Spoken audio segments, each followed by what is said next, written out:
less than a handful of megacorporations dominate every aspect of our lives. That may seem like an exaggeration, but from the breakfast that's on the table in the morning, to the mattress we sleep on at night, and everything we do, put on, or consume in between, all are largely dependent on these corporations. These are investment companies of immense proportions, and they manage the major money flows on Earth. They are the protagonists of the play which we are currently witnessing. So as not to take up too much of your time, I've summarized the most important information as briefly as possible. How does it work? Let's take as an example a company like PepsiCo, which is the parent company of many of the most popular soft drinks and snacks in the world. There appear to be many different competing brands, but they all come from the factories of a small number of corporations that together have a monopoly on the industry. Within the packaged food industry, there are a number of other major companies such as Unilever, the Coca-Cola Company, Mondelez, and Nestlé. On this image, you see that virtually every well-known brand in the packaged food industry belongs to one of these corporations. You can easily get this kind of information. You can verify it on the websites of the relevant brands or on Wikipedia. Companies of this size are usually publicly traded and have a board where the largest shareholders call the shots. On websites like Yahoo Finance, we can find detailed company information, including who the largest shareholders of these companies are.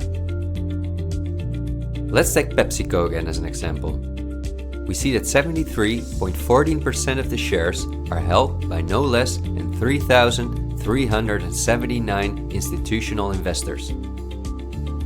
These include investment companies, mutual funds, insurance companies, banks, and in some cases, governments. Let's look at who the largest institutional investors of PepsiCo are. As you can see, just 10 out of the 3,379 investors account for almost 1/3 of all shares. The combined share capital of these top 10 has a value of approximately $60 billion. But of those 10 investors, 3 own more shares than the remaining 7. Let's remember their names and let's see who owns the most shares at the Coca-Cola Company, Pepsi's big competitor.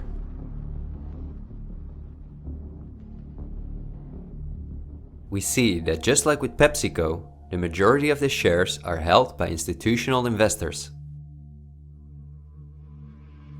Let's look at the top 10 and start with the last one of them. 4 out of these 6 institutional investors we also saw at the last 6 of PepsiCo. These are Norton Trust, JP Morgan Chase, Geode Capital Management, and Wellington Management. Now, let's look at the 4 largest shareholders. 3 of these we also saw in the top 4 at PepsiCo. They are BlackRock, Vanguard, and State Street. And there's another one, Berkshire Hathaway. These are the 4 largest investment companies on the planet. PepsiCo and Coca-Cola are anything but competitors. But also the other big companies that own many brands, such as Unilever, Mondelez, and Nestlé, are owned by the same small group of institutional investors. And you don't only find these names in the packaged food industry. For example, let's look up on Wikipedia what the largest companies are within the technology industry. Facebook owns WhatsApp and Instagram. Together with Twitter, they form the most popular social media platforms in the world. Alphabet is the parent company of all Google businesses, including YouTube and Gmail, but they are also the biggest sponsors and developers of Android, one of the 2 operating systems on which almost all smartphones and tablets in the world run. The other operating system is Apple's iOS. Finally, if we add Microsoft to the other 3, we see that 4 companies produce the software that almost all computers, tablets and smartphones in the world depend on. Let's see who owns the most shares of these powerful companies. If we look at Facebook, we see that more than 80% of the shares are owned by institutional investors.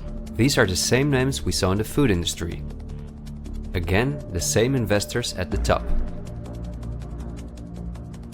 Then Twitter, which with Facebook and Instagram makes up the top 3. Amazingly, we see that the company is also owned by the same investors.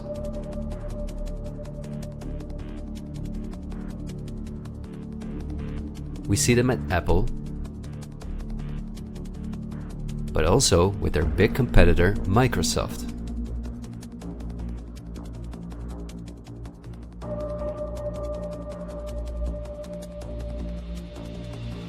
When we look at all the other companies that dominate the technology industry and build our computers, TVs, smartphones and household appliances, we see the same big investors who own a majority of the shares.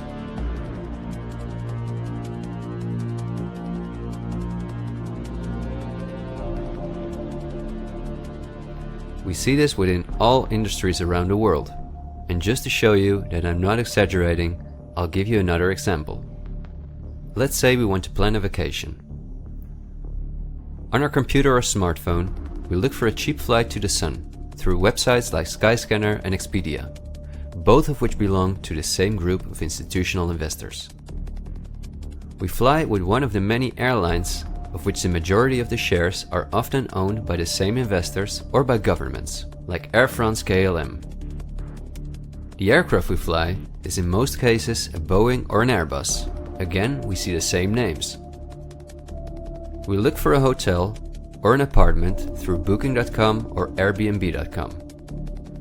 Once we arrive at our destination, we go out for dinner, then we write a review on TripAdvisor.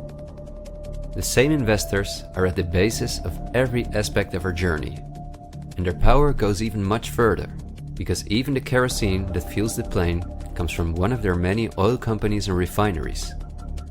Just like the steel that the plane is made of comes from one of their many mining companies. This small club of investment companies, banks and mutual funds are also the largest shareholders in the primary industries, where raw materials come from. If we look on Wikipedia for the largest mining companies in the world, we see that their shareholders are the same institutional investors we see everywhere else. The same goes for the largest agricultural companies in the world, that our entire food industry depends on. For example, they own Bayer, the parent company of Monsanto, the world's largest seed producer, which produces 90% of all the cotton seed on Earth, as well as the majority of all other seeds. But these institutional investors are also the shareholders of the largest textile manufacturing companies in the world, and even the numerous popular clothing brands that turn the cotton into the clothes we wear are owned by the same group of investors.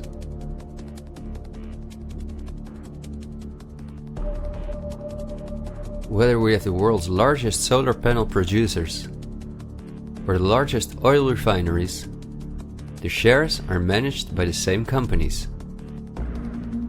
They own the tobacco companies, who produce all the popular tobacco brands in the world. But they also own all the major companies in the pharmaceutical industry and the scientific institutes that produce the drugs. They own the companies that produce our metals and raw materials, and the entire automobile, aircraft and arms industry where those metals and raw materials are processed.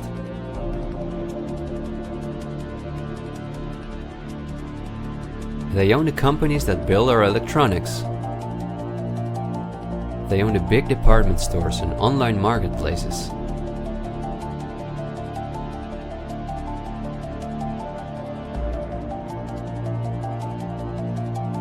And even the payment methods that we use to pay for their products.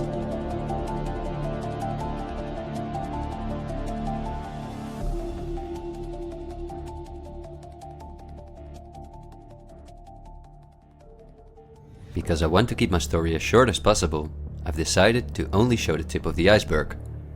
If you decide to investigate on your own, using the sources that you've just seen, then you will discover that even many of the most well-known insurance companies, banks, construction companies, telephone companies, restaurant chains, and cosmetic brands are owned by the same institutional investors we just saw.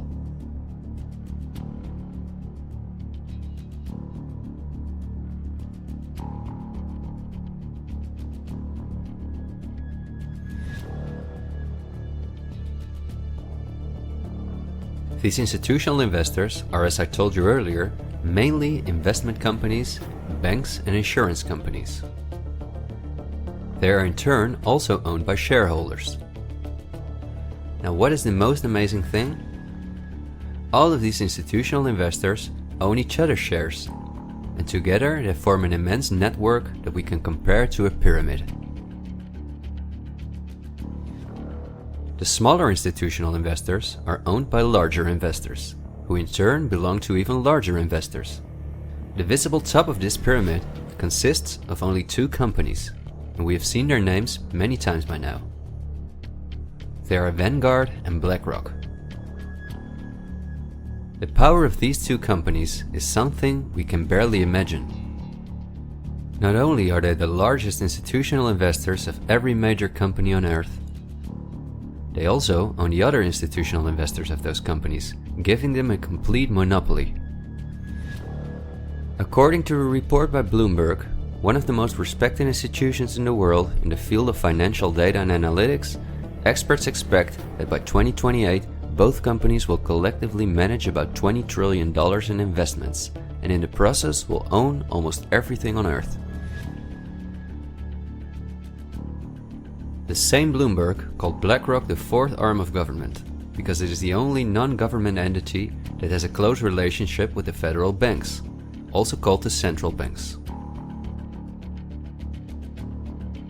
BlackRock not only lends money to the federal banks, but is also their principal advisor and the developer of the computer system that the federal banks use. Dozens of BlackRock employees had senior positions in the White House during the Bush and the Obama administrations, and currently under Joe Biden. BlackRock CEO Larry Fink is a welcome guest with many heads of state and politicians, and understandably so. He's the face of the company that pulls the strings.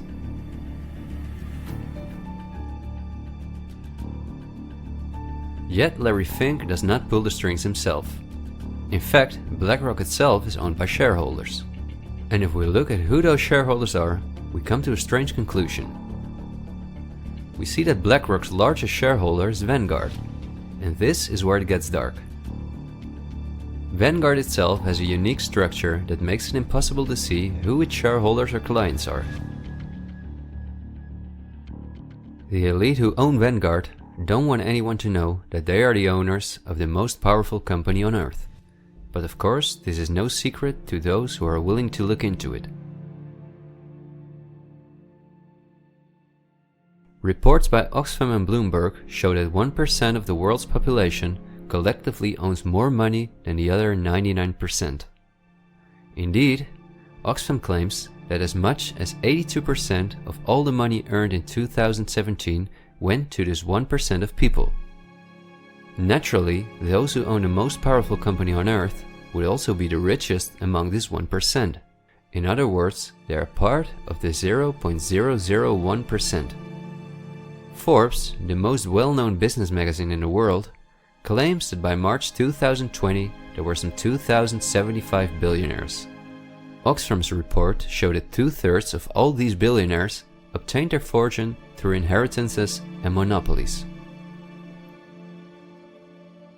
So this means that Vanguard is in the hands of the richest families on Earth. If we study their history, we discover that these families have always belonged to the top of the pyramid, some even well before the Industrial Revolution began.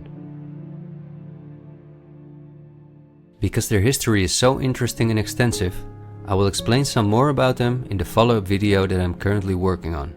But in order not to elaborate too far, I will just point out that many of these families belong to royal bloodlines, and they are the founders of our banking system, the United Nations, and every industry in the world.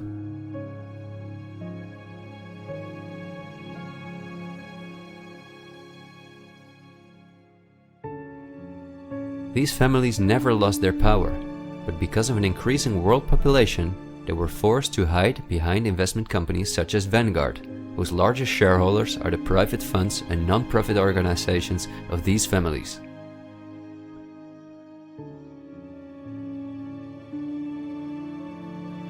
To make the bigger picture more clear, I need to briefly explain something about these non-profit organizations. These are the links that connect the business community with politics and the media, allowing major conflicts of interest. At first glance, however, this is not too noticeable. Non-profits, also called foundations, are organizations that rely on donations, and they do not have to publish from whom they receive those donations. They can invest this money in whatever they want, and do not have to pay tax on their profits as long as those profits are reinvested in other projects that they are involved in. Non-profits can move hundreds of billions of dollars from invisible investors.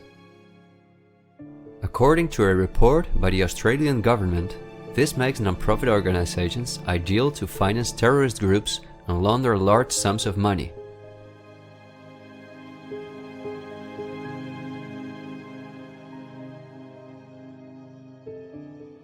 The foundations and funds of the families who are highest in the hierarchy of the 1% hide behind the scenes as much as possible. However, for cases that have a lot of publicity and attention, they use the foundations of philanthropist families that are lower in the ranking, but who are also extremely wealthy. In order to be concise, I will only highlight the 3 most important foundations in the world that connect all the industries in the world to each other. These are the Bill and Melinda Gates Foundation, the Open Society Foundations of the controversial multi-billionaire George Soros, and the Clinton Foundation. A very brief introduction to give you an idea of the size of these types of foundations. According to the official website of the World Economic Forum, the Gates Foundation is the largest funder of the World Health Organization, after President Donald Trump halted the funding of the WHO by the US in 2020. This makes the Gates Foundation one of the most influential organizations in the world in the area of everything that relates to our health.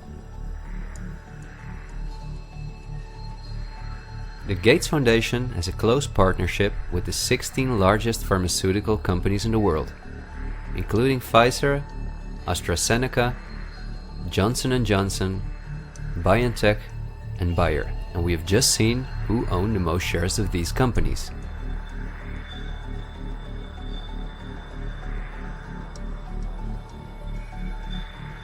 Bill Gates was anything but a poor computer nerd who made it to one of the richest people in the world, but he came from a philanthropic family that, just like himself, worked for the absolute elite. Bill is the founder of Microsoft, which is owned by BlackRock, Vanguard, and until recently Berkshire Hathaway.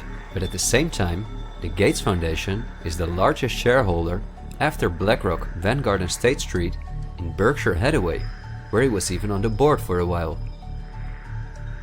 We would spend hours if we considered everything the Gates Foundation, the Open Society Foundations of George Soros, and the Clinton Foundation are involved in. But because they connect us with the next topic and with the current events, this brief introduction was important. I think the next topic should start with a question. A random person like myself, with very little experience in video editing, using an old laptop, can in 20 minutes objectively portray that only 2 companies have a total monopoly over all the industries in the world. So the natural question is, why don't you hear about all of this in the media? What? It's a good question. Every day we have the choice between countless reports, documentaries, and television programs, and yet not one of them talks about this. Is it something not interesting enough? Or might there perhaps be other interests at play?